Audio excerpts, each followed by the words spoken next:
the IC title and its prestige. Are we getting it back? Does it look like we're getting it back with this build up? What do you think?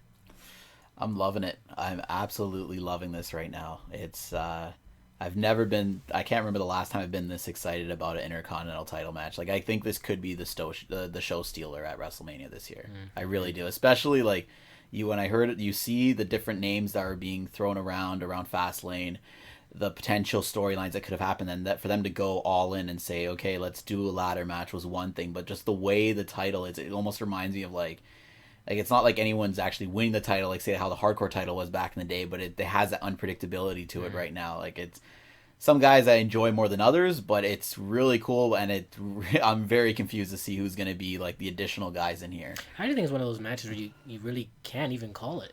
Yeah. I mean, everyone could essentially walk out of this match with the title, maybe outside of R-Truth, I guess. But let's be realistic. I mean, you have Barrett, you have Harper, Yeah. Ziggler, Ambrose, R-Truth, I guess, are the essential five that are unconfirmed, confirmed, or they are confirmed. They are confirmed on this website, yeah. But that's on the WWE website, right? Yeah. So they're showing one last person. But with two other guys involved in the storyline, being Bryan and Stardust. Yeah. So do you think they're just using Bryan to tease this entire thing of him maybe being in it, or do you think it's just going to be Stardust and then they'll find a different program for Bryan? Because now we're like really about 3 weeks away now. So it's created a really interesting debate online, because I see a lot of people talking about like, is Bryan being wasted at WrestleMania by having him in the Intercontinental title situation?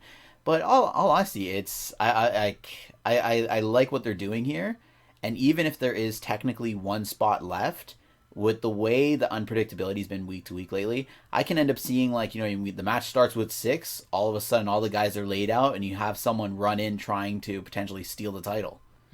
Like I think it's gonna be really interesting. But at the end of the day, when this match is done, you're gonna have a very legitimate like IC title champion, and I really do hope that it's gonna put the significance back in the belt. Like I love the whole storyline with them stealing. It reminds me of Rock and Austin going back and forth, and him chucking it over the bridge. And I completely forgot. That was gold. Yeah, they haven't. Those promos hasn't gone gold. to that extreme yet, but, it's been quite entertaining, and I like how it's been continuously carried over now into SmackDown with guys just fighting over this IC title. And I think it's kind of good that they do have guys like a Ziggler and even a Bryan, because as much as a lot of us want to see Bryan in the main title picture, I think it is good since we know he's not going to be in it, right? At least right now. Yeah, they don't have anything for Bryan yet, so Bryan could be in the ladder match some way or another. I think so. Now, if he wins it, if he were to win it, do you think anything would change with the title? And there's reason why I ask is this: do you think it's them throwing it a bone, or do you think it's just they're going to treat him no different than the rest?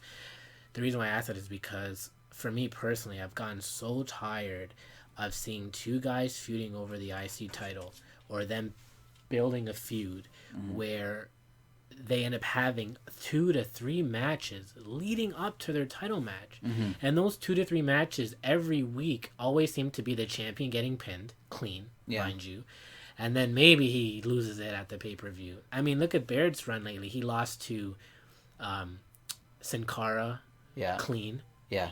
And I forget who else he lost to over the past couple weeks, but recently Barrett's been been the guy of bad luck lately. Like he's been but it's always kind of been that way. It hasn't even just been with him. When Dolph had the title, he was dropping matches clean. It's always been them dropping it clean up until the title. It's a weird thing they've been doing with all the titles in general. Like I don't want to sidetrack, but they did the same thing recently with the title belts. That Kid and Cesaro won in the pre-show against the Usos in a non-title match in Royal Rumble. Then following Fastlane, they took the title. I don't know why they do that. Like, if you're the champion, you should be winning every single match. Exactly. Make it a close match, or make it like a count out, or make it a disqualification. But not a clear winner. Don't make it a clear winner. No. And I don't think two guys that are fighting over the title should have so much exposure in a match to begin with. Why are you guys having 2-3 matches leading up to your title match? I agree. You should be interrupting each other's matches and doing that stuff where they have a guy on commentary watching his upcoming competitor and building up exactly. It's especially now, like I don't know if it's because the whole format with pay-per-views have changed for the WWE, but I miss those days. Because even with, like, it blew my mind, like I'm probably the king of sidetracking here, but it blew my mind as to why did they have Reigns versus Rollins on Raw. Right. It made no sense to me. Like for a good year now, like a good while now, we have not addressed this dynamic of the Shield split, and they decided to have this match. Have them do promos, but don't spoil anything that early with something that could be a really good storyline for the title in the long run. But I really do hope they go back to the good old days of have the big defense at a pay-per-view. Now, do you think having this collective group of guys, whether it's Bryan or Stardust, I think it's still going to be a great lineup. But well, first off, who do you think it is going to be? Is it going to be Cody, or do you think it's going to be Bryan as that 6th and final? Because I doubt they're going to do 7 guys. But yeah, it can go both ways. Personally, I can see Bryan being the guy that's like, it's going to be an exciting match either way, but Bryan being that surprise guy and getting like a massive pop from the crowd.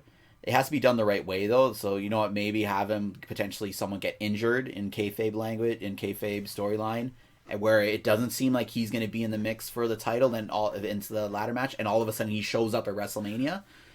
Yeah. Or even have how Stardust is, how he just pops up out of nowhere, very mysterious.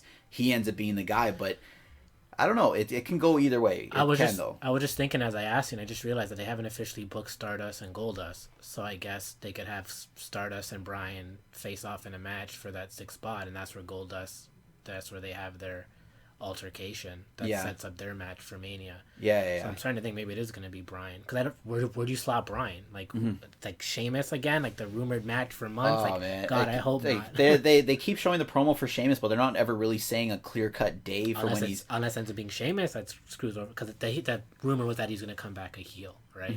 So I guess essentially if Bryan and Cody were to face off in a match for that final spot, it could be Sheamus instead rather that. Or Sheamus could be that surprise guy that just comes back out of nowhere at WrestleMania. Like it's the good thing. But you have to have that book beforehand. No, of course, to some degree, like it's. But they're not going to slot the last guy in on WrestleMania. Not the last guy, but remember how I was saying before, how you have the slotted guys, but you have those potential characters that can come into the mix, right? Just to be stealing the title. But they can't win it. They just be stealing it. They stealing it or screwing someone over, because I heard the whole thing was Sheamus and Bryan, and one way they could end up building a storyline out of WrestleMania is, say if Bryan's about to climb up and grab the belt, Sheamus is the one that comes in and completely. But weren't they trying to build that for WrestleMania? That was the room. Like it was supposed to be them two again, part 3. That's the talk, but it like look where we are. We're fairly it's like the build up to WrestleMania. It's gonna get here quick. So you think we're gonna get a Bryan Sheamus program post WrestleMania? Dude, I hope you're wrong about that. Possibly, I don't know. It's. The cool thing with Sheamus coming back, and we won't spend too much time on this, is that he can either end up being involved in the ladder match, or he can end up being involved in the Andre the Giant Invitational. I can see him being more into B than A, right? Right. Well, we'll avoid talking about Sheamus because we're not trying to talk about this guy right now. No worries. But I guess, do you have a favorite winner coming out of this IC title match? Do you think they're going to try to build some prestige by having Daniel run with it and have him be that, I guess, 1B to Reigns if he has the title? Yeah, I think for now I would like to see the belt on Bryan. Yeah. Only for that, it goes back to having this person that, like Bryan is a really amazing performer that can have a really good match with anyone in that locker room. Like there's no one he can't have a good match with. He can always, and even with all the guys in this ladder match are going to somewhat make a statement one way or another in that match. And those are going to be the guys that you're going to see mixing around for the IC title. Who else is going to get thrown into the mix later on down the road? You know what I mean? Who knows?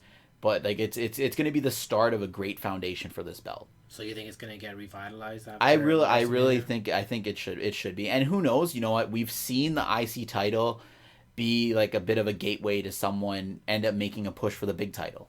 For the big WWE title. So who knows? Bryan could be the IC title and end up making a play for... But that's been so long ago. We haven't seen We haven't seen the US title or IC title champions treated as the next guy. It's always been, they're the mid-card champions, and whoever else wants to be the main title picture is just fighting for number 1 contender spots. But you've never seen it be where the IC title or US title holder had next. It hasn't been like that in over a decade, 2 decades almost, right? Yeah. So... I'm with you. I'm interested to see it. I'm looking forward to this match a lot because prior to that, ironically, I was even looking forward to with Seth and Randy. But this one, I think, especially if it kicks off the show, I think will easily steal the show. I think that they will put this first, or they'll put it early into the show to avoid taking away the attention from, from one of the, like, say, Reigns versus Lesnar. Like, they won't put this anywhere near certain matches, because this will be the show stealer. Yeah. So I think, yeah, how ironic would it be if WrestleMania ends with Roman Reigns, the WWE champion, World Heavyweight Champion, John Cena, the U.S. title holder, and Daniel Bryan as the Intercontinental Champion? How backwards would that be if we saw that? Hey, it's very possible, I think, at this moment now. Hey, if to have the belt, they need to put more significance on that, and why not have those names holding what were those mid table or mid card belts, right? Yeah, that's true. Yeah, I guess most would agree they would have have liked to see maybe, Reigns in that spot instead right now to build him properly, but I guess we could talk about that. It is what it is. So. Yeah, I know. I think we all still have some bit of hope that they may change their mind some way with Reigns. He's a good long-term guy, but I think it is a little rushed. There should be a little bit of a mix around in those three on who wins the big belt, but hey, maybe something good will come out of it. Maybe we'll get some gold out of it, right? If anyone can turn poop to sugar, it's probably Daniel Bryan. So I think absolutely. It'll be quite interesting to see that, and at the same time, we'll have a lot of feuds to go on with whoever it is. You have 5-6 guys now that can fight over that IC title. That storyline can continue all throughout the year, right? The guy, all their chemistry in individual matches. Even like look at was it Ziggler versus Harper? That was a great match. That was phenomenal, man. An incredible match. One of my favorite matches of 2014 was that match. I think that it's like I can see why Cena was saying that Harper is underutilized. Just a great worked match. That was good. So yeah, I'm looking forward to that. But let us know what you guys think. Who do you want to see in that final spot between Daniel Bryan and Stardust, and what would you do with the other person who doesn't make it? And do you think it's going to bring some prestige to the title, or do you think we're just going to be the same old, champion being devalued week to week to build up further feuds? Once again, like, subscribe, comment.